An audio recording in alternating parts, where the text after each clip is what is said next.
what's up, familia? We are live tonight with Lenore Zann. How's everyone doing? I see that you just got the notification happening. Welcome to a very special live of Power of X-Men. We're going to have so much fun tonight. And I'm just... Lenore will be able to join us. How's everyone doing? Where's everyone There. joining us from? There she is. There. Hey. Let me see Hi. if I can turn you up. How are you doing? I'm good. I'm good. Hold on. There. Can you hear me? Yeah, I can hear you perfectly. There. Okay. I can hear you too. Awesome. Hi. Wow. Hello. Hi. Hi. Oh my God, look at you. You look so amazing and majestic. Lenore, I will never Majestic. not get Thank used to you. seeing you. Well, thank you so much. I've got kind of red cheeks because I've been in the sun today. It was so beautiful here in Los Angeles. I Oh, yeah, I went up on the roof and it was just gorgeous. I've got 2 days here I before am I so head jealous back to hear that. east. Hello, everybody. Howdy, Hi. howdy. Hello Hi. to our mutant queen. Hello, everybody. Look at all the hearts going up for you. I Um, love them so much. I love all of you so much.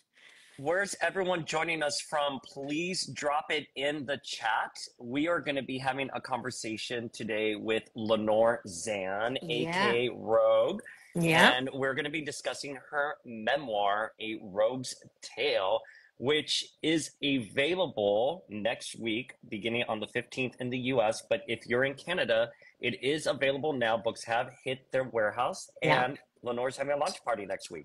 Yes. Actually, this week, Friday and Oh, Saturday I'm in lost in Nova time. Scotia. Yeah, I know. And then tomorrow we're doing a signing and a reading at Scum and Villainy. So if anybody's in Los Angeles or the area, come to Scum and Villainy Cantina in West Hollywood between 6 and 8 tomorrow night, and you'll be some of the first to get books and get them signed by moi.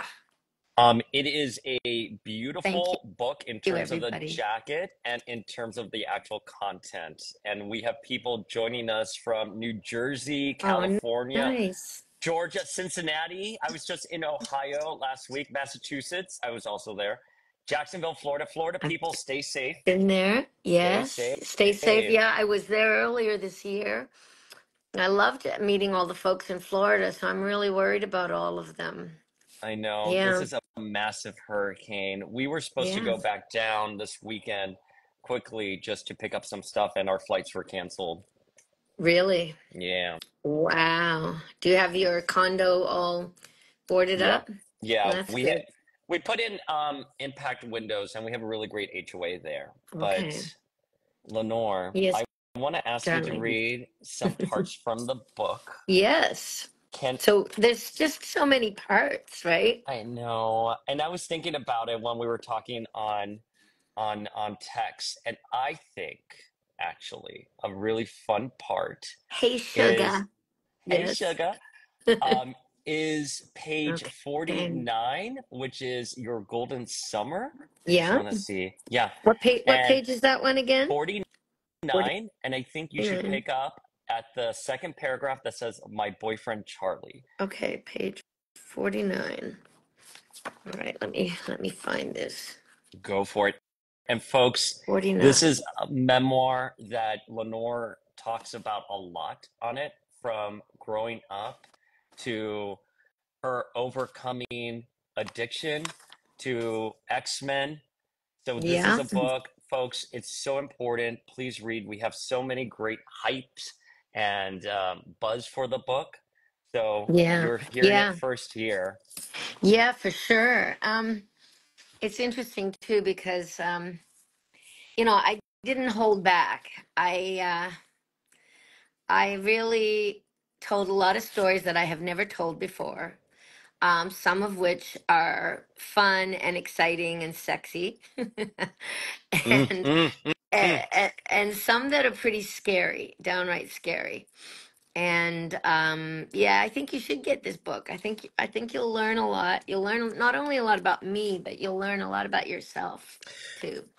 Well, I mean, and just to piggyback off of it, it's your writing is beautiful. You're a very Thank you. talented, you're obviously a very talented thespian, you're a talented singer, Thank but you. your prose, there's a Joan Didion-esque quality to it in Wow. terms of it being extremely fearless, but you Mm-hmm. also just don't hold back. Yeah. And I think that's what's really important. And that's why I think everyone should read this. And this is a book that if you're an X-Men fan, Thank you you. want to check it out.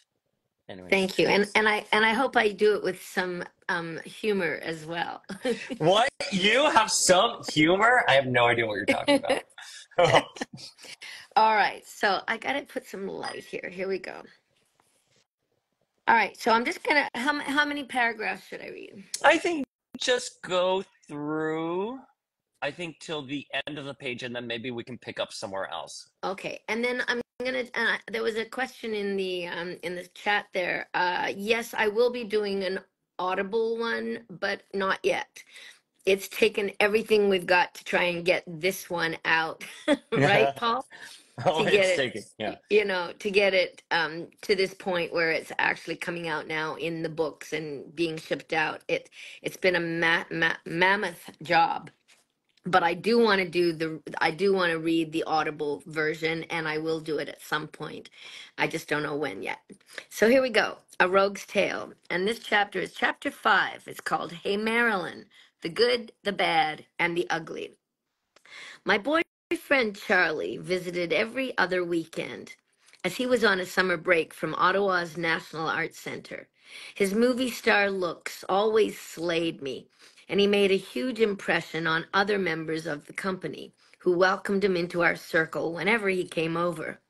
Little did we know then that Charlie, who made his film debut as Tom Rice in the horror film Humongous, would star in the TV series The Hitchhiker and later RoboCop Prime Directives, for which I would also become a guest star.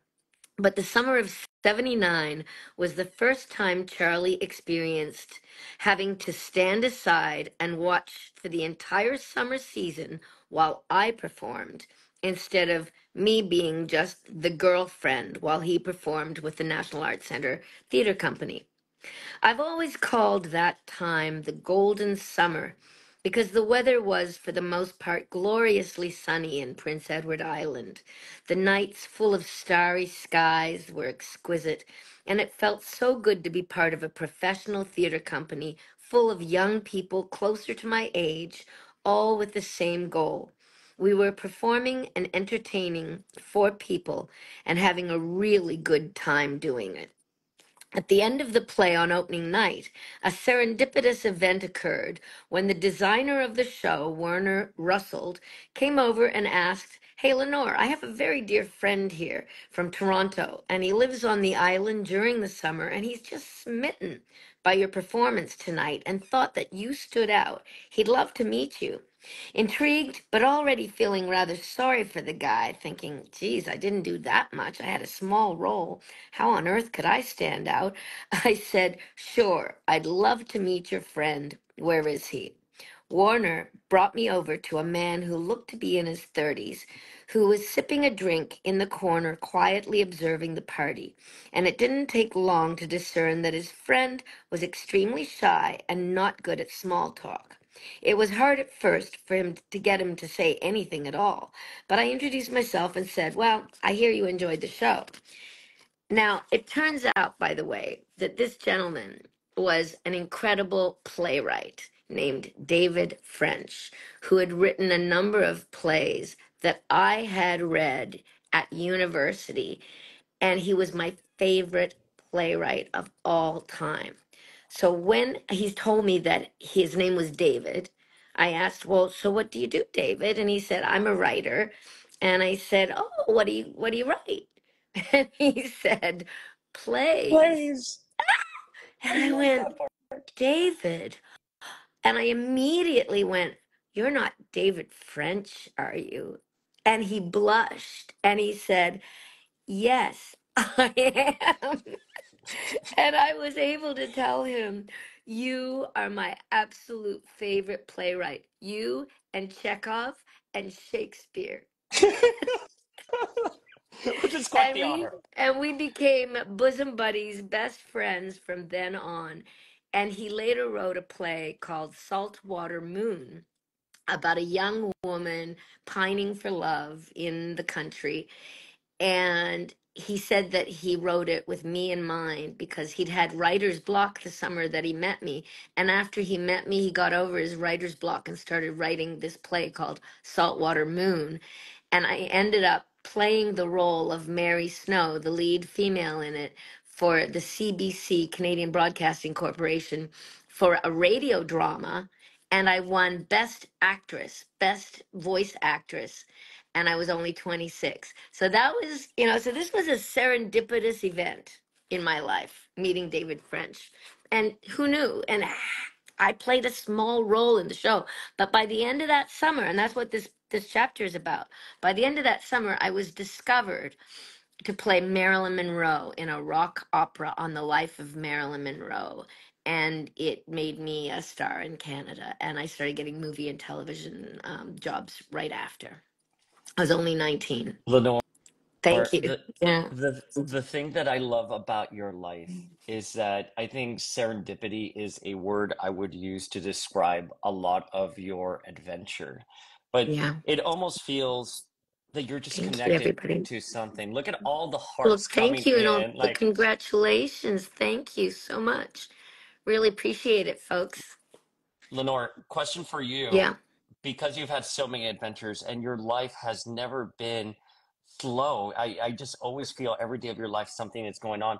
Why I did love you you too, choose folks. why did you choose why did you choose now to write your book, to put your stories out there? Well, for many, many years, my friends, people who know me, have said, Lenore, you have to write a book. They say, Agreed. you've lived 10 lives, really, like 10 lives in one. And they say like your stories are amazing, like they you would think I made them up, but I didn't. And so, but I've never had time because life gets in the way. You're too busy living. And I love traveling and I love meeting new people and I love adventure. So I've had a lot of that throughout my entire life. And it's really hard to slow down to the point where you can actually just sit down and focus and write a book about the stuff you've already done. But as some people know, I left acting for 12 years and went into politics in Canada and became an elected official for 12 years, 4 terms in office. It's really, really hard work and it keeps you busy, busy, busy. And so I was like going on 150 miles an hour every day, just waking up and just dealing with all the issues that were coming my way, trying to make life better for people. But when that ended suddenly, I kind of had all this time that I didn't know what to do with. And I thought, wow, this is kind of weird. Like, I don't know how to just be without doing all the time. I bet some people appreciate that because during the pandemic, that's what happened to us, right? Yeah. We all got sort of suddenly the brakes were put on, and we were like, but I got to go here, and I got to go there, and I got to drop the kids off here, or I got to go to this class, or I got to do that. No, you're not. You're not going to do any of it. You're going to stay home in your PJs. Maybe put a shirt on top if you have to do some Zoom meeting. But like what the hell do you do with yourself? That's when people started baking bread and all that kind of stuff, right? Oh, I So made lots of bread. right. So during that whole time I was still in office. So I was still going a million miles an hour, but only on Zoom and doing all that kind of stuff. But when that ended, I thought to myself, well, I have time now. Now's the time to write the book. And I knew at that point that X-Men had come calling and asked me to come back and play Rogue again. And so I wanted to write a book that would give people something to hope for. That, sometimes you feel like you're at the end of your rope. You don't know what's around the corner. You've either just got fired from a job, or you've left a relationship, or something has broken down, or you've lost a dear loved one that you adore. And you're at your wit's end going, what do I do now? There is hope. There is light at the end of the tunnel, even though we may not see it right away. So that's what I'm hoping that the book will do for people. Well, and I think Thank you. you sum it up too in the Magic. book. You say, I'm here to tell you, you are not alone. We are all mutants, one way or another. Right. We And I are. think that's such a gorgeous line. Well, it's just, I see so much division and hatred and bigotry and prejudice and um, anger in the world. And I look at it and I go, what a waste of energy. What a Yeah. waste of time. What a waste of life. You know, we have so much more in common than we have different. And the Yeah. more that we can open up our hearts and reach out to others and spread love and kindness and compassion, the better all of our lives will be. And so I've always believed that.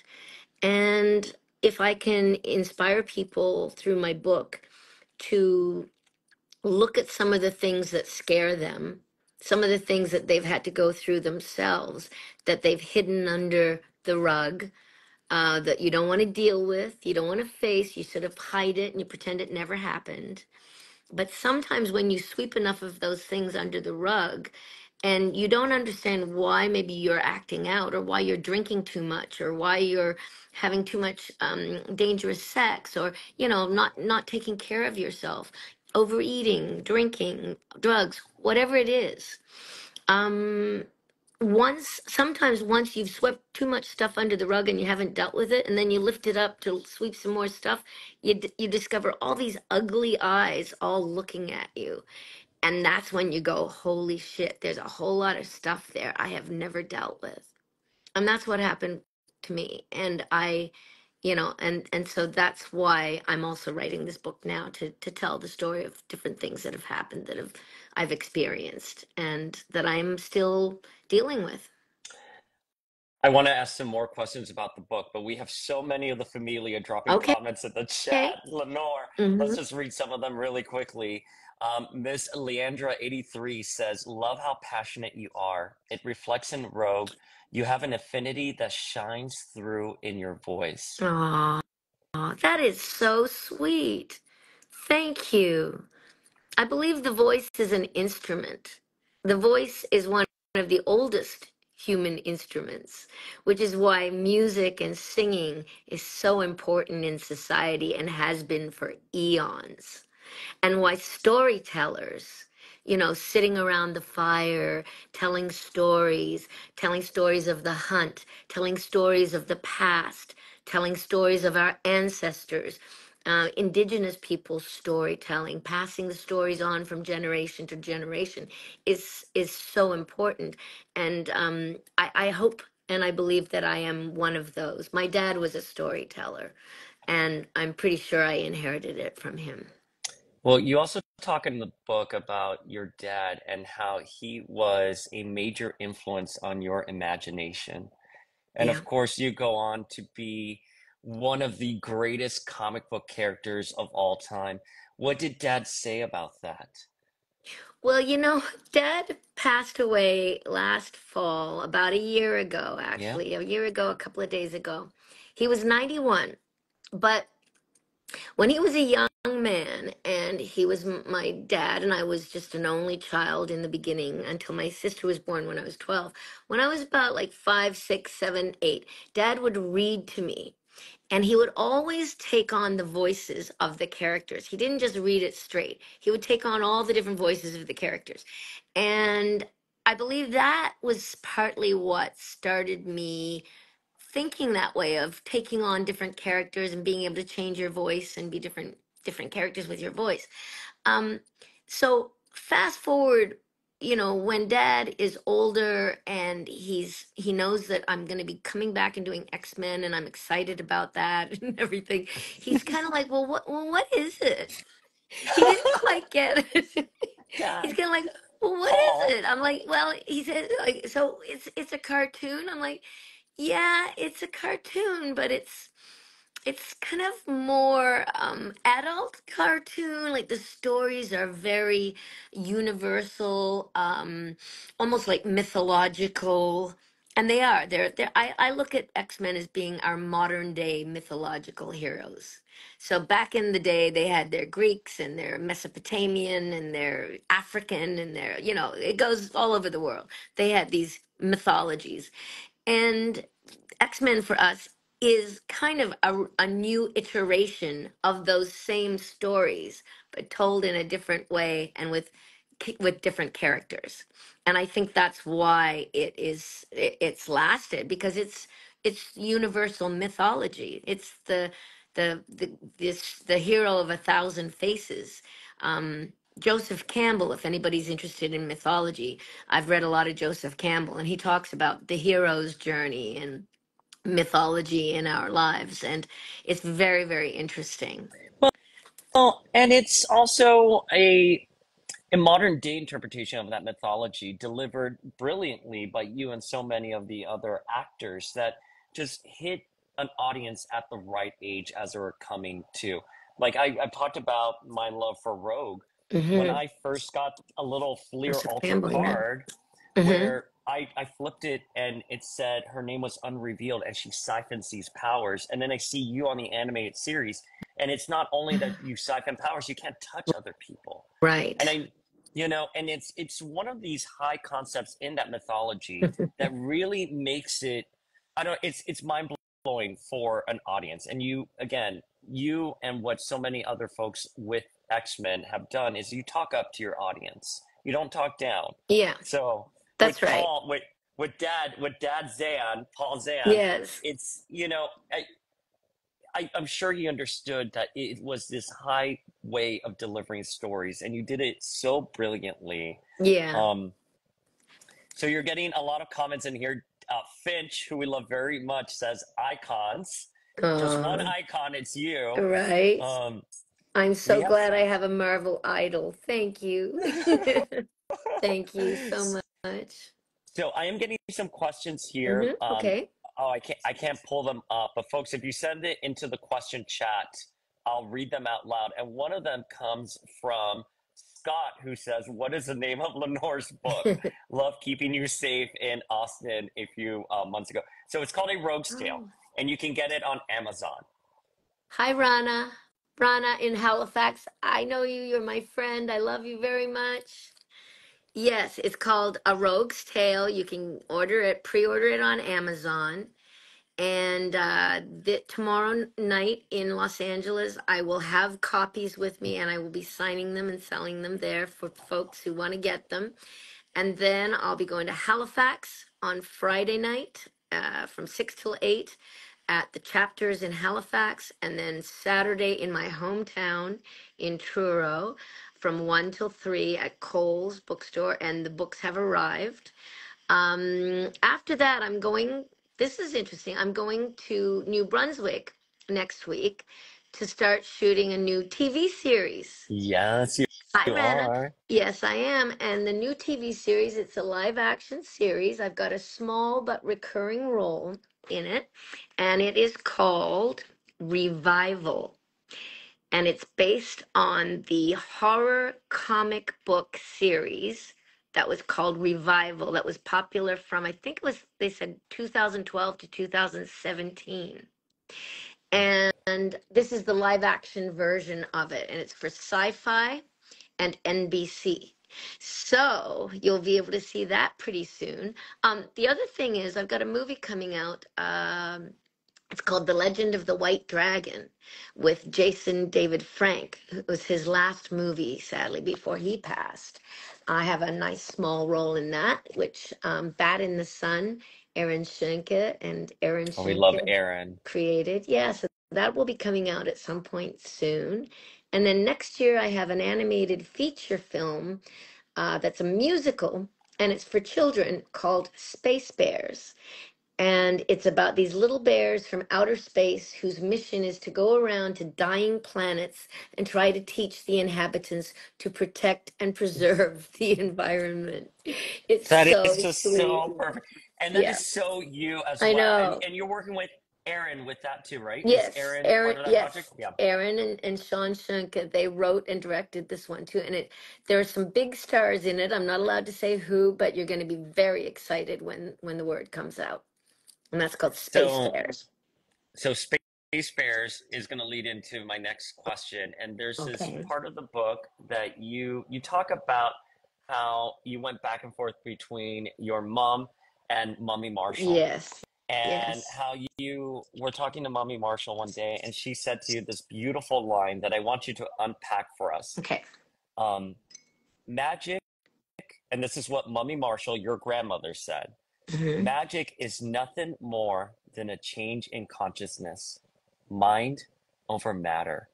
So, can you Yeah. unpack that for the familia, but also how have you ushered in a change of consciousness in your life?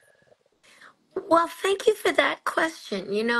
It was nice. Somebody wrote on the chat there, Lenore, you still have the magic. Thank you so much. I really appreciate that because I do, I do feel like a magician or a sorceress, or back in the day in the Greek with the Greeks, they had oracles. The Oracle of Delphi, Yeah. who people would come and they would have visions and all that. And again, they're kind of like storytellers, really. So I've always been attracted to magic. I've always been attracted to the supernatural. And my grandmother, who lived out in the country in Australia, she used to talk to the plants. She talked to the trees. She talked to the flowers. And she had a green thumb like you wouldn't believe. And she could make flowers flower in the middle of like nowhere.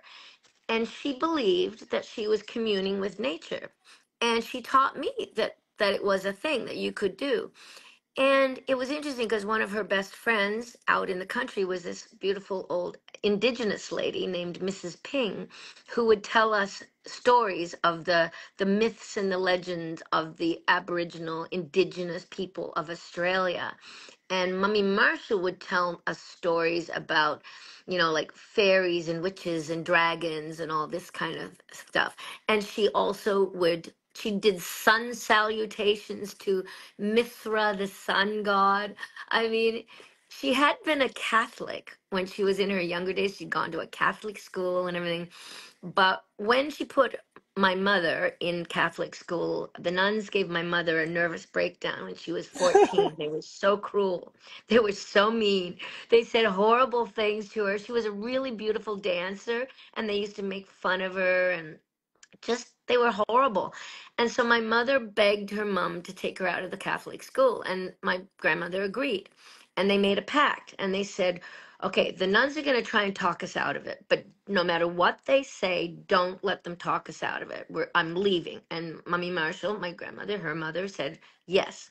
So then they went to the school and they put them in different corners, and the nuns, they separated them, and they started telling them that if she left the school, they'd be going to hell, and they'd be burning in hell, and they'd be excommunicated and all that kind of stuff. And they just went, like, to hell with that. Like, we're leaving, we're out of here. And they left the school, and mom went into public school, and she loved it. And ever since then, they left the church, they left the Catholic Church. And so my mom was an atheist. So by the time I was born, my mom was an atheist. They didn't believe in God or anything. But my grandmother, she told me that her religion was pantheism, which means nature is your God. And she believed that everything is connected, everything and everyone is connected. And that's exactly what the indigenous people believe as well. So I love it. So magic is it's a change of consciousness. You can make things happen if you have the will, if you have the intention, with intention. And I oftentimes have used intention in my life to sort of manifest things, and they've usually come true. So there you I love that go. answer so much. I'm I a mean, I think pagan it's and I always love your important. grandma. I love that. Loves Mommy. darkness. Thank you. You know, my grandmother would love you too. You would love, get my book. You'll love her. Mummy Marshall. I called her Mummy Marshall because I thought I had two mummies and two daddies because I went back and forth. So I had my mummy and my daddy in Sydney, in the big city of Sydney, where I took ballet lessons, and my mother had me in ballet and stuff, which gave me an opportunity to see the stage and what it's like when all the curtains go down and when it's dark and there's rustling in the audience, and then they come out with their beautiful costumes and, you know, paint a story for us. I just loved that. But, you know, but yeah, Mummy Marshall, her last name was Marshall, her married name was Marshall, so I had Mummy Marshall and Daddy Pop, and Daddy Pop was called that because my mother called him Pop. So there you go. I bet a lot of people have lots of mothers and fathers and grandparents and stuff like that. We have a comment from Daryl who says, "Whoa, Rogue and the Green Ranger. That is Yes. pretty iconic. Yes. That is amazing." Yeah. Uh, And actually, you okay. know, it was fun last week. I went to Salt Lake City to the Comic-Con there, and I met up with an old friend, John Rhys Davies, who is the king of the Yeah. dwarves from the Lord of the Hmm. Rings. And we had a great time. We hadn't seen each other since my 23rd birthday when he came to my What? party. Yeah, we had a party in Los Angeles when I turned 23, and we had a mutual agent, Hal Stallmaster, and he brought him with him to this party. And I reminded John, it was at a Moroccan restaurant, and we were up belly dancing with the belly dancers. So, so John and I had a really good time, and then we went to all these. We went to a couple of hospitals for sick children, and to It's Ronald beautiful. McDonald House, and visited the sick kids and their parents, and you know, gave them love and stories and selfies and prints and things like that. It was fun. It was lovely. I'm going to read one more comment, but then Lenore, I'm going to ask you if you could read page 18, Okay. where we pick up with ballet classes. I think Mm-hmm. that kind of section onto the next Okay. page is very beautiful. All right. But I want to call out what Kenny said, Yeah. because Kenny said, Rogue found me at the perfect time as it made me realize my own issues with intimacy. Mm. And now I'm on the journey of finding out how to deal with it. Wow, that's beautiful.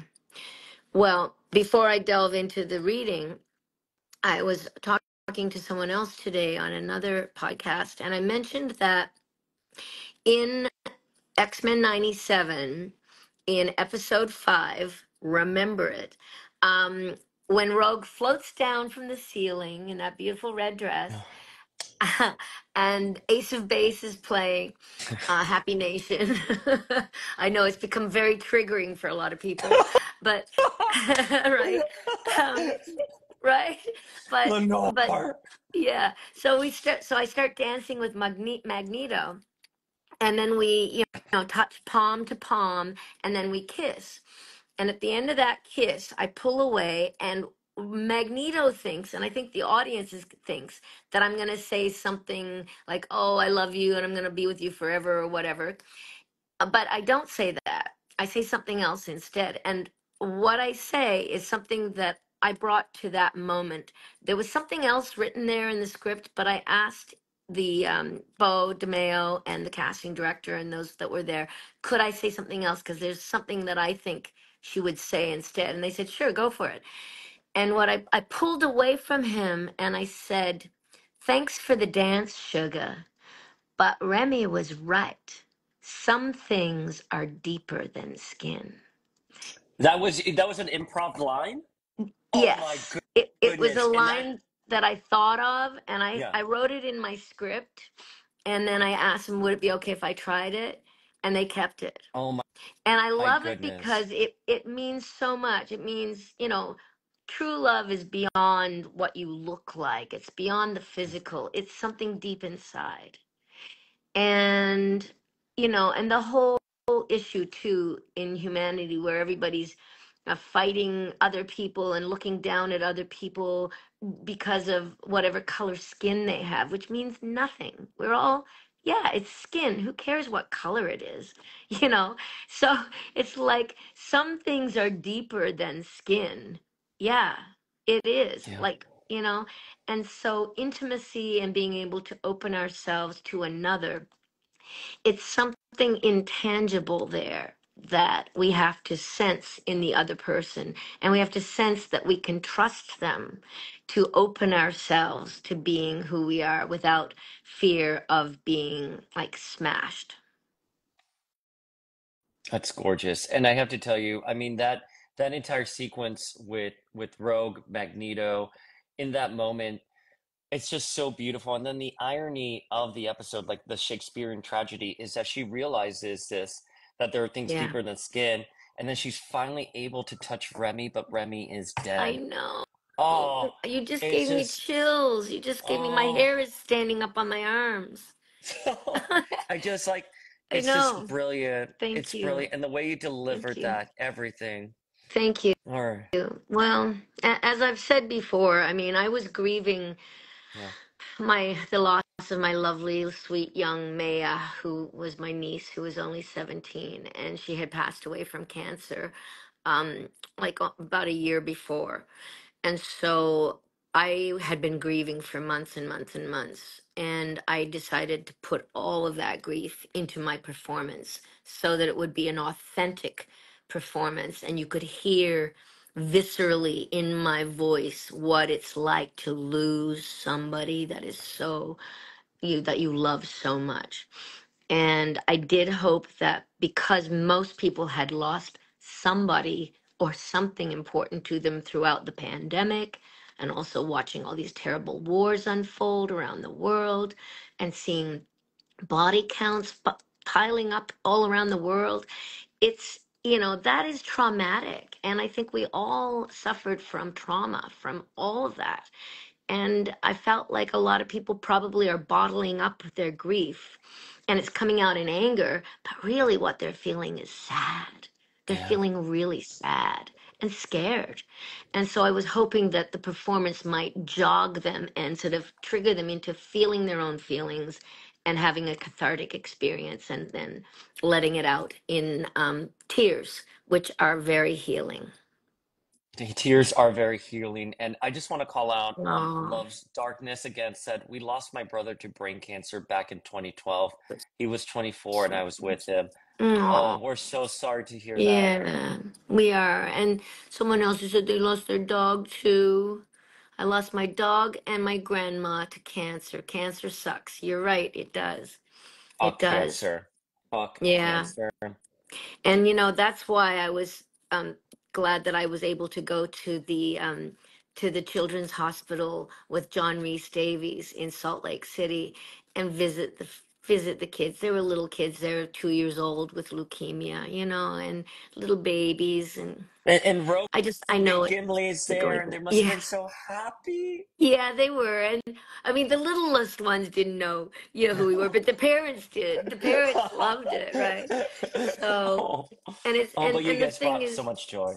yeah, and the thing is, when you're dealing with sick kids, it's the families too that are going through it. Yeah. And I say, the families and the kids and the caregivers, that the health teams who are looking after sick children, you guys are the true superheroes, right? You're the true superheroes. So, thank you to anybody here who's looking after someone who's not well. I know what you're going through. Slayerfest 98 has said y'all are making me emotional, Oh, and he has gone through being a caregiver, losing his mom. So we're giving Mama Rogue. I am it's called you Mama I love Rogue. it. You do have this Yes. Earth Mother power to you. In Good. addition to being the strongest woman in the Right. room, you do have that Earth Mama magic. Well, Um, that I'll take it. I love being an Earth Mama, and I feel like, you're all my children. I do. I feel like you're my children, and I need to protect you and love you and teach you to love yourselves and be kind to others. And yeah, it's difficult right now because anger is so prevalent everywhere, but it's not really that healthy. I Yeah. mean, it's good to be able to feel your feelings, and if you're feeling angry, let it out in a safe environment. But so many people are right now just reacting to each other, and they're so quick to anger.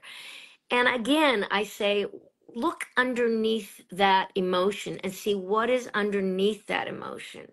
What are you really feeling? What is it covering up? Now, I know, Paul, you wanted to also talk about a part in the book Yeah. where Yeah. I had to cover up something that I was feeling and something that had just happened, right? Yeah. Do you know, Yeah. do you actually know where that part of it Yeah. was? I have it flagged right here. Let me just pull it up. Okay, so Thank, I believe thank that you, is page. Peace Man. You have a Just in lot of case. compliments here. Yes. Kindness to others says Nate. Lenore Zann, you rock, says Williams 2001. Pedro says you teach the children well. Teach your children well. I love that song.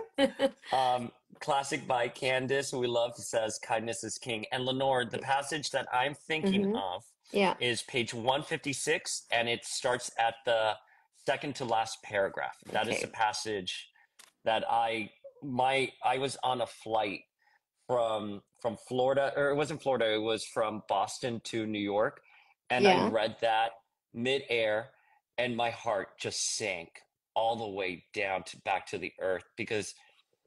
Anyways, read it. Let the familia hear it. Okay. Familia here. What Oh, page 156, and it oh, starts off with I immediately turned my attention. okay. I mean, But they don't there's really. stuff But before. they don't know Yeah. what happened before it, though. Do you want to? I mean, I do, mean, I where do you can. want to start with that? I mean, I Do can. you, I can start. I mean, I've never done it before, but I mean, I might as well do it now. Let's see. okay, so Um. I think it starts Okay. in 155 then, if that's where Yeah, it you're. starts down at the bottom of like 155. Yeah. I was traveling in Europe back when I was 26 years old. And I'd done a play in England and then Sweden, Stockholm, Sweden, a play called Two for the Seesaw. And I did it for about 9 months. It was a long run. And during that time was when I flew back to Canada to win the award for Best Actress, Best Voice Actress for the Saltwater Moon. And then I flew back to Sweden and continued doing the play with my little statue from Canada. And afterwards, I decided that since I was over in Europe, I might as well go to Croatia or Yugoslavia, as it was called then, because that's where my ancestors on my dad's side came from. That's where the name Zan comes from. It's Croatian. Many generations ago, it was Zaninovic, which means son of Zan. And they shortened it to Zan when they moved to Australia back in like 1889. So I wanted to find out who we were. Like, what did they do? We didn't know anything other than that they came from this little island in the Adriatic from a little tiny town called Starigrad, which means old city. And so I was there on a quest to try and figure out who the hell I was and where I wanted to go from there. But I when I got there, I got robbed of my money by a giant and a dwarf. And there's like just that's just the truth. It was crazy. And they had been circus performers, but they turned to a life of crime. I mean, like I said, you can't make this stuff up. So after that, I'm sort of started like having to sleep at the kindness of strangers, in different places and people's houses or apartments and in boats and whatever. So then I'll start here. Upon returning to Split in Croatia, I realized that I hadn't showered for a while. I had been swimming in the pristine water several times a day for the past couple of weeks, but I asked a young man, Luca, who worked on the boat where I was staying, if he knew where there were any public showers. He said he didn't know of any, but that his cousin had an apartment not far away from where he lived, not far away, where he lived with his mother and sister. He offered to ask his cousin if I could take a shower there, and the next morning told me that his cousin was happy to pick me up in his car and bring me to the family apartment to shower and dress because I had a photo session set up with a journalist who was going to do a story about this actress from Canada who's come back to Croatia or Yugoslavia to find her roots. They kind of call me Kunta Kinte of Yugoslavia because I was looking for my roots. So anyway, I decided I would go and have this shower and be all cleaned up for my photo session. So the following day, his cousin arrived on time by car and drove me to the apartment where I met his mother and sister. None of them spoke any English, but they showed me where the shower was in their small bathroom and also a bedroom where I could change. As I began to shower, I reveled in hot, soapy water, washing my hair and enjoying the feeling of getting clean. But at one point, as I cleared the soap out of one eye, I noticed with a start that the young man was now standing in the doorway. He was fully clothed and wearing boots, and he gazed at me. And as he gazed at me, his eyes traveled up and down my body from feet to breasts while he applauded slowly. I was dumbfounded. I didn't know what to do. I had never been in a situation like this before. As I said, I was 26. And since I had a great deal of trust in people, I could not believe that this was even happening to me. Without going into gory details, he raped me in the shower.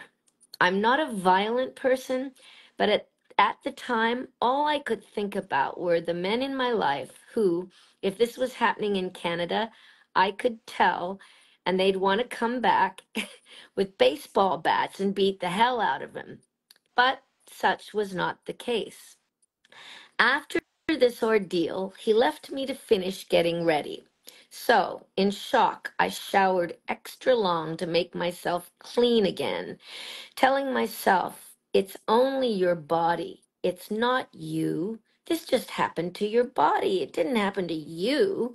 So you can just put it out of your mind and pretend that it never happened. And suddenly, my professionalism took over. I had a photo session to go to, and God, I was going to make it and look my best. So I did my makeup and my hair and got dressed. I was dreading having to even look at that creep again, but I had no idea where I was, and I had this appointment that I needed to keep. So I let the guy drive me to the plaza in the center of town where the photographer was waiting. Although no words had been spoken between us on the drive, as soon as I was safely out of the car, I slammed the door. And although he couldn't speak English, I told him in no uncertain terms what an absolute arsehole he was. He peeled off, and I never saw him again. I immediately turned my attention to the job at hand, walking briskly to the cafe and greeting the journalist, Steve-O, and his photographer. We ordered cappuccinos and got to work. And I said nothing about what had just occurred. For one thing, I was still in shock and had simply gone into performance mode. And for another, I did not want the story to be anything negative that would upset Yugoslavians reading it. I wanted them to feel good about their country and the fact that someone had come all this way after so many years to discover their country for herself.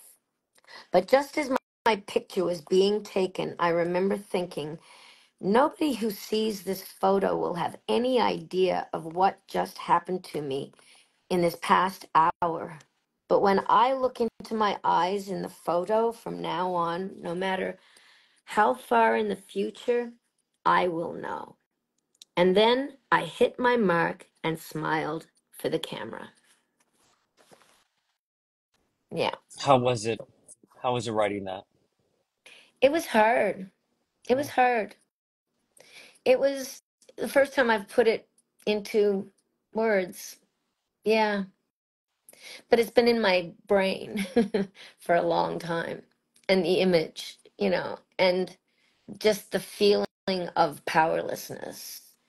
And I had many nightmares after that too about being in a war-torn country, a zone, and soldiers like with swords raping and killing people and coming to me with a papaya and slicing it in half and like coming into this papaya. I mean, that's in in this dream, this recurring dream. And so back, if you fast forward from when that happened to me into the 90s, when I started reading about the Baltic War and all the women that were being put in these rape camps and things, and watching their loved ones, their husbands being tortured and killed in front of them, and then raped in front of their children, it all came back. And that was when I started really drinking really heavily. And, I mean, I ended up getting sober in 1996, which was the last year of X-Men. Yeah. Um, but I mean, I became suicidal. The keep sweeping it under the rug was like, it helped for a while just to help get through everything. But I was drinking to basically just numb myself, not to think or feel anything. And I realize that now. But it's taken till now to realize that that's what happened. And I'm really, and 1993, 1994 were very difficult years for me. And it took me another couple of years to actually reach the point where I was ready to get sober. And then I did. And I had a spiritual awakening when I did. And I got sober through the grace of the universe, on Martin Luther King Boulevard in Los Angeles, in a AA meeting with the Black community of AA, who taught me that I didn't know how to love myself. And they said, we love you, and we're going to keep loving you until you learn how to love yourself. And you just have to wake up and not pick up a drink, one day at a time, and you'll start to feel better. And they were right. They saved my life. I wouldn't be here otherwise. So many folks in the comments are saying, I'm at a loss for words, absolute loss for words. Rise of the X-Women says, so strong and brave, wish I could hug you. No, thank you. It's very brave. And Thank you. how do you feel now knowing that others, you wrote that others may know, but you will always know. But now that power has been taken away from your predator. Now it's there. Now everyone knows what happened. How does that feel, that release? You know, this is the first time I've actually like read that part. And the book is just coming out now, and people are just starting to read it now, other than some of the reviewers who said they read it in 24 hours and they couldn't stop reading it, right? I Yes, mean, you read it's a those, great book. right? So I don't know how I feel yet. Still a Okay. little bit shy and timid about it, but I feel like it had to be said. It's part of my story. Yeah. And there's also other parts in the book where I was a sexy young free loving woman, and I had all kinds of wonderful lovers and adventures, and I'm not a bit ashamed of it. And I know that maybe there's a couple of people in my family who might not be too happy about that, but again, it's my story. I have to be honest, you know. I want to be honest because I think so many other people are out there feeling and experiencing similar things, and they're probably afraid to talk about it too, you know. And so I think I'm hoping that this whole process, as I go on and I go on this book tour, and I'm going back to Nova Scotia at the end of this week, and I'll be there in my hometown, and then in Halifax, and I'm putting it all out there. And I was a politician, like I was an elected official, but I am choosing to tell the truth about my history, because it's my history. And there will be some people who will probably try and use it against me. Um, oh well, fill your boots, you know. They can Um, try. They can try right? to do that. Yeah, fill your boots. Um, but I hope that most people appreciate somebody who's just honest and open and forthright about these types of things, because I think the more people that are, the more other people who have experienced traumatic experiences will feel like it's okay to come forward and do it too. There, The other thing, right? yeah. The other thing I was going to say is I'm going to be going after Nova Scotia and after shooting Revival. I'm going to Cincinnati. I'll be having books there as well. And then after Cincinnati, I'm going to Australia. I'm going over to Auckland, New Zealand to Armageddon Con, and then to Australia and going to two Comic Cons there, the Supernova Comic Cons, one in Brisbane and one in Adelaide. And I'll have my book there, and my family over in Australia will be getting that. And the family in Australia, I love them so much. They're there for me. Like they were there for me this past Christmas after my dad died. I went home to Australia because I needed to be with the larger extended family so that I didn't feel quite so all alone. And they just I mean, and they've lost some beautiful young ones in their family too, like other some of my cousins have lost young 17 and 19-year-old kids, and another cousin lost her beautiful 40-year-old daughter who died suddenly during the pandemic. And yeah, everybody's grieving. School Dude '09 says Lenore's storytelling and courageousness will always make me a positive light. Oh, good. I'm glad. We R- need the positive lights out be there. that positive light. Rana said they will never dull your Oh, shine. thank you, Rana. Rana, you know all about it. They've tried to dull your shine, but it didn't work. Your I shine will always be there too. I will always be so happy that Lenore Zann, I'm sure next year we will have you in the Philippines for a Oh, that would be con, nice. and I you would can meet love your that. ex-friends out there. I would love Um, that. come Do to they watch it in English Argentina. there? Do they see it in Yeah, English in the Philippines? tell us.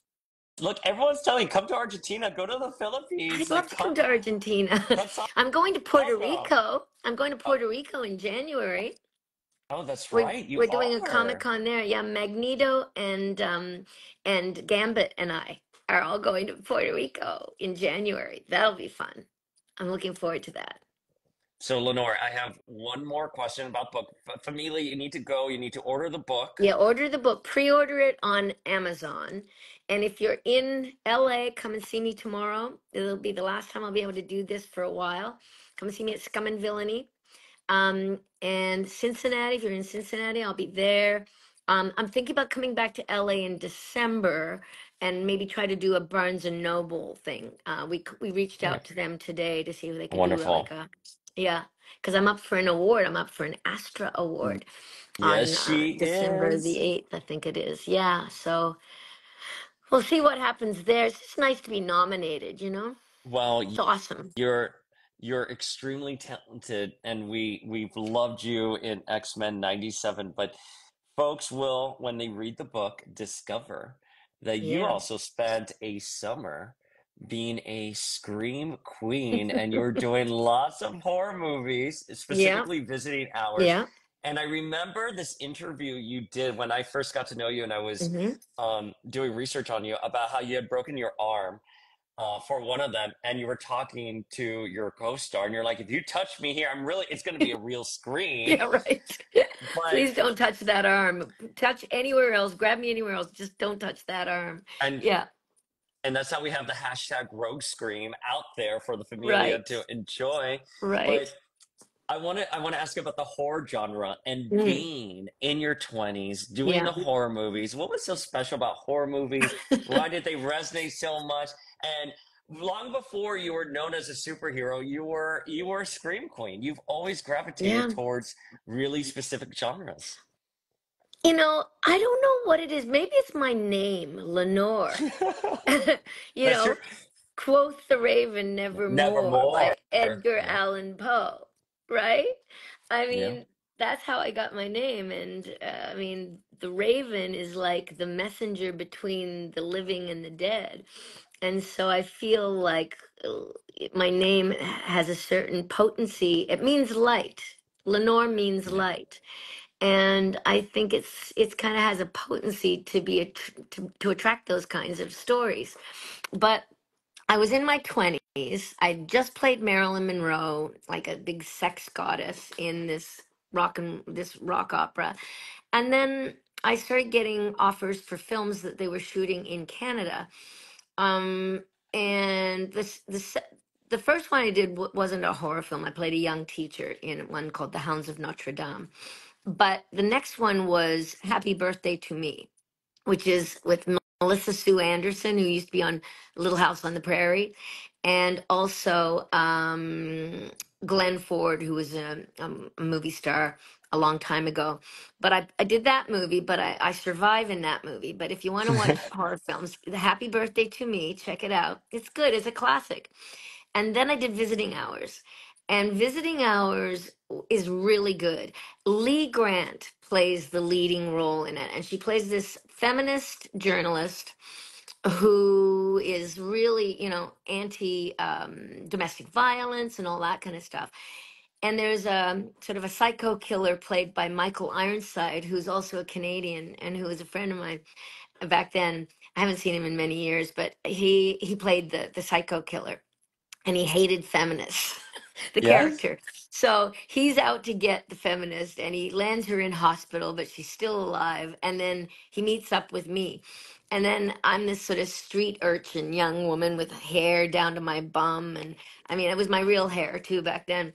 And in the end, I turn him in. He ends up raping me but letting me live. And in the scene, I had it in my contract. I think this is a story you wanted me to tell, right? Yeah. I had it in my contract that I wasn't going to be doing any nudity in this film. But on the day, I mean, I was 20 years old. It was only my second movie. And on the day, the director and producer came to me and they said, "Oh, Lenore, we've thought about this scene, this rape scene, and we're gonna do it so that he takes the knife and he cuts down your shirt between your breasts, and well, we really need to show your breasts because what else would happen? We kind of have to do that. So is it okay if we do that?" And I looked at them and I went, "No, my contract says I'm not doing nudity in this film." And they said, "Well, what are we supposed to do then?" And I said, "Well, as the knife is cutting down my shirt, why don't you pan the camera up and show my face? Yes. Show what I'm going through, Mm. right? Show the emotions that this young woman is going through, not the goddamn breasts that you're out there trying to, you That know." And that's what we rogue did. spirit was there from day one. Yes, yes. And that was sadly, that was before I went through my ordeal, because that happened when I was 26, but this was when I was just 20. But oh yeah, I've always had a real strong feeling about like principles and what is right and what is just. And if someone's trying to do something to someone else that I think is not right and is unjust, I will fight for them and I will stand in the way and I will do whatever I can to stop it. And there's been times where I haven't been able to do that for myself, but then there's other times where when I've got the opportunity, I do it.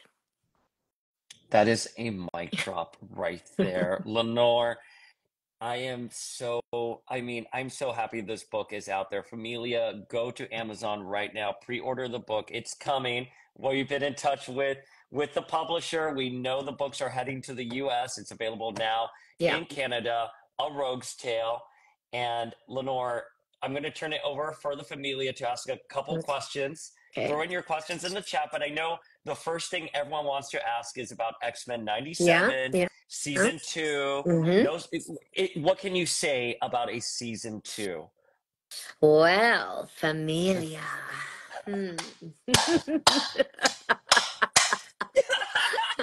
Ah, I'm so upset sugar, right now. I I can't believe you can't did that. feel you. Sugar, I can't feel you. Um, Listen, Rogue is on what we call the hero's journey. She will move heaven and earth to try and find justice for Remy. Mm.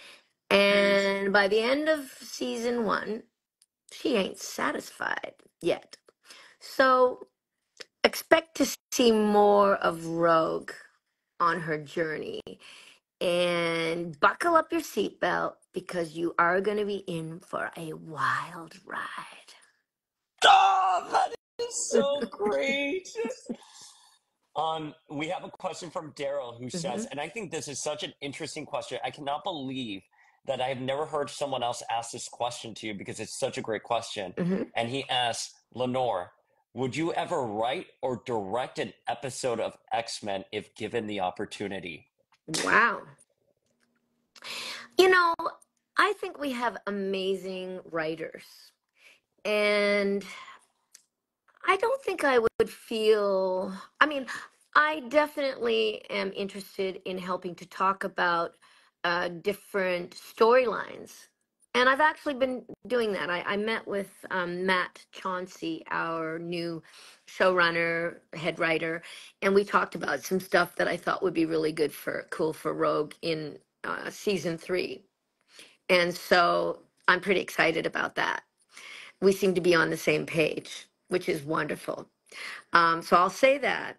But I have directed Shakespearean plays in my hometown of Truro. I started a theater company, and we did Shakespeare in Victoria Park, and I loved it. I loved working with the kids and the adults. I mean, I really enjoyed it.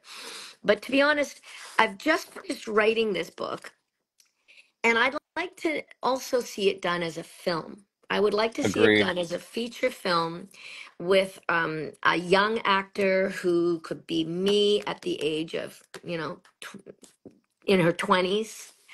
Personally, I can see somebody like a Florence Pugh playing Oh, me, yeah, 100%. right? Um, 100%. Even Blake Lively, is I could see her doing it too. But I'd like to see that happen. I want to see this book made into a film, and I also want to write a sequel because I I mean, love after that. this, Rogue goes to Parliament, and I Oh. and we need to talk more about that. I only touched on it towards the end. I didn't really delve into the whole political spectrum, which there's so many more stories to do. Um, yeah. So I mean, I have another sequel, and plus, I'm really enjoying the writing of the books. Yeah. Yeah, I'm You enjoying it. are you are beyond talented as a writer. Among Thank your you. many talents include being a writer. And it's funny you mentioned Blake because we just sat down with her sister Robin Lively, Oh, who was Teen Witch and Familia. She's going to be on the podcast next week. I'm so excited to announce that. wow! Really? Yeah, That's and amazing. we talked about Ryan Hmm. and Another Deadpool, Canadian. Wolverine, another Yeah, Canadian. So Familia, look out for that. And you know, Lenore, that's someone I think you should connect with. She's such an yeah. incredible talent as well. Um, so we have someone else here who asked, I lost it, who talked about Outlaw Outlaw and what it was like Star? filming that. You mean Yep, I can't find it. They just finished it and they wanted to know. Okay, it's a Outlaw bit of an Star? off-topic question, but what was it like doing Outlaw Star? I just watched the whole, I'm sorry, I keep losing it, series today, and Right. you knocked it out of the park the Thank whole you. way through. Yeah, I love that character I play there. I play Aisha Clan Clan. So, ask that person, where did they see it? Like, is it on Hulu because you can see it. There's about 34 episodes or 42 episodes or something like that. It's called Outlaw Star. It's animated. I play this crazy little character named Aisha Clan Clan, who is the plenipotentiary general of this nation, and she turns into a huge, gigantic cat, like a all powerful cat when she gets angry or she's fighting or when she's eating. And it's she's funny, and she's very serious, but she's hilarious. And her voice, it really killed my voice to do her because she's higher than Rogue. Rogue is down in my regular, my daddy liked to kill himself when he found out I was a mutant. I mean, she's down in my regular tone. But Aisha's up much higher. The Crocodile Empire rules. she's up there all the time and she screams all the time. So it was really difficult on my voice, but it was so much fun. Can I? So the other role that you did that defined the way I looked at narratives was an anime called Magic Oh, Knight Ray Earth, and you yeah. played Caldina. And at the time, you were going by just Zan when you were being Right. credited for anime. But I pieced it together Oh, that you you were did. Rogue. Okay. We do know that Ray Earth is being revived. There's a new Oh, anime. Did you ever have you gotten a call? It may be no. too early. Okay, I haven't heard okay. anything from them, but yeah, I went by the name Zan when I started out doing anime. I started out doing anime in LA, and I think Outlaw Star was like maybe my second one. I did a bunch of that like before as I was sort of building myself up to try and get into like the prelay. And then once I started doing prelay, I wasn't doing the anime as much. Um, and yeah, yeah, but it was a lot of fun. I love it. But yeah, I loved Caldina. Caldina is so much fun. She's She beautiful. is such, she's basically you. I mean, she's 100% you. I rewatched the series recently on my break from work, and your parts, I was just like, that is, you must have just rolled out of bed and just spoke because Caldina, 100%, she's smart, she's sexy, she's feisty, and she has a Mhm. big heart. She She has a big does. heart in it. And that's why I think you just nailed it with her. Thank you. I remember there's a scene in it where they're all in some hot tub or something, and there's and she's like, "Well, I don't know about that girl, but with breasts like that, I bet the boys all follow her around like a puppy dog." Yes! That was in season two. I love that. I cannot believe we're talking about Ray Earth. But Lenore, so you have Scum and Villainy tomorrow. Yes. You are going to be doing a reading, signing. If you're in the LA area, please go. Familia, the book is up for pre-order on Amazon for US readers. Yeah. It does say February. That is a mistake. I It have will be lost ready sooner than that. Yeah. I have lost sleep thinking about like, can they just fix this error? But I know. you have such an amazing publisher. We spoke to them today. The books are on their way to the US. It's just Hmm. going to be in time, hopefully, for the 15th when it'll be available. We did get one more question Hmm. in. Hmm. Do you have time for one more question before we let you Sure. go? Yeah. All right, Familia, this last question, and it is an X-Men question, and it says, "What was your favorite episode on X-Men, the original or '97, to work on?" Hmm. Well, I would say episode 5. Yeah, Mhm. episode 5. I I really put everything into that, and I really felt like I was doing it because I wanted to connect with the familia. I wanted to connect with, our X-Men community and have us all try and heal together through all the trauma that we've all been through. So, yeah, that was my favorite so far. I mean, episode 7 was pretty much fun too. When I go rogue goes rogue. I kind Oh, of enjoyed but that. what was your reaction? I'm sorry, I keep saying one more question, and I keep throwing them at you. What was your reaction when you read the script that Rogue was going to be taking Captain America's shield? And I it was just loved going to it. be this icon. And then we saw you at Lady J, and I saw the shield. Someone had the shield. I was like, "Can I Yeah, borrow this for a yeah, second?" I gave it yeah, to you. yes. But that has to be. I mean, listen, there's without a doubt that Rogue is the flagship for the X-Men franchise, and especially in X-Men '97. But giving a moment like that to her is Hmm. so powerful. Yeah. What was your when you read that in the script? We were like, Oh my God. I mean, I just loved it. It was, after everything that I had gone through personally with the losing my last election after the largest mass shooting in Canada's history took place in my writing in the middle of a pandemic, and everybody was all angry and mad, and people were like kind of taking it out on me, and I was getting all these death threats and from just toxicity and misogyny. It was horrible. And so in a way that episode gave me a chance to let go of all my anger and rage that had been building up as well. And, after losing my sweet niece and going, what the hell is everything all about? Like, it just gave me that opportunity. So I feel grateful that I had that. I want to say, I see somebody here, Matt Mayhem, BTS. Lenore, you're such an amazing soul. Thank you for being so kind to my son at the Vegas stop.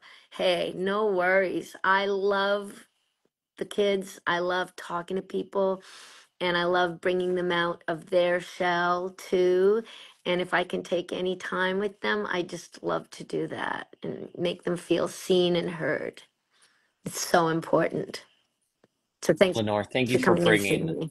bringing that light. Thank Thank you, you. the familia, everyone here at Power of X-Men. You are such an inspiration. I feel like your light just keeps growing and growing. And I'm reminded of an interview that Oprah did where she talked about people with big souls. They have a responsibility, and it's to Hmm. talk to others. And you certainly have such a huge soul. Thank you so much, familia. The book is on Amazon.com. Go pre-order it. Send Lenore your thoughts. She's always engaging with you all. Yeah, yeah. Your schedule is posted on your Instagram, right? You have all your upcoming. She's not doing New York Comic Con. I saw Heroes for Hire in the comments mentioned about seeing us at New York Unfortunately, I Comic Con. can't. Yeah, I'm going to be shooting Revival at that time. So yeah, Yes, you so are. I had to cancel my New York appearance, but next year I'll be there next Next year. year. Next year. And Yeah, hopefully we can get you out soon for something. Hopefully. We'll yeah, see. yeah. Oh We'll see yeah, what we can that's swing. right. We're hoping maybe something before Christmas. And So, Rana, thanks again, Rana. I appreciate you saying that about, the sharing that story at the women's march. Yeah. Well, a big, people, beautiful soul that shines like the sun, says thank Loveless you. Darkness. Folks, Oh, go to Amazon. Please pre-order the book. If you have yeah, any questions, please DM me or Lenore. Lenore, thank you so much for your time, as always. absolutely. Thanks for having me, sugar. All right, familia. We'll see you guys later. Bye. Bye, Bye. y'all. Night, Bye. Paul.